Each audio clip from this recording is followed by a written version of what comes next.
No niin, Authorities kiinnitysjärjestelmä. Sieltä löytyy molleleikkaukset 25 millin välein, täysin standardin mukaiset, eli kaikki kotelot saa täydellisesti kiinni kaikkiin molle-nauhoituksiin tai laserleikkauksiin kaikissa varusteissa. Täydellinen yhteensopivuus. Sen lisäksi tähän järjestelmään on nyt lisätty mahdollisuus kiinnittää tämä eri levyisten, käytännössä katsoen kaiken levyisten vöiden vyökoteloksi.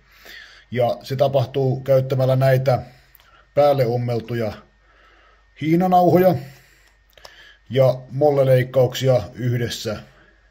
Eli etsitään sopiva kohta sieltä vyöhön, mihinkä kotelo tullaan sijoittamaan.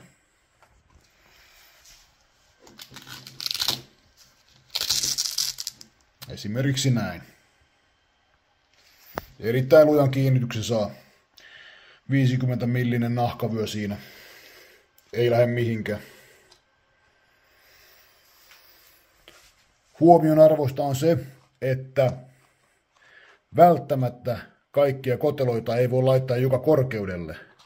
Ja välillä pitää aloittaa työntämällä nauhaa joko molleleikkauksista tai hihnanauhan alitse, jotta löydetään se oikea kohta, mihin oma vyösti sopii. Kokeilemalla selviää. Näiden lisäksi sitten lisävarusteena, jos ei vyö ihan täsmää, ollaan tehty tällaisia näppäriä velcro-palasia. Toisella puolella on pehmeä velcro, toisella karhea velcro. Ja jos teillä on nyt mikä vaan mollekotelo, jonka haluatte vyöhön mukavasti kiinni sillä, että se pysyy paikallaan velcrojen avulla, niin näillä ne onnistuu mainiosti. Pujotetaan vaan mollen nauhaan.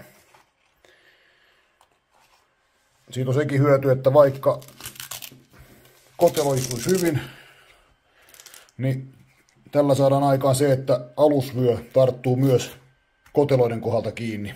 Jos on paljon koteloita, niin muuten se alusvyö ei oikein tartu. Hyvä. Noi kaikki tuolta saa nyt kiinni sitten kaikkiin mollekamoihin. Ja sitten tietysti kaikki varustevöihin 58 milliä, 50 milliä, 45 milliä, 38 milliä ja vaikka välikokoihinkin.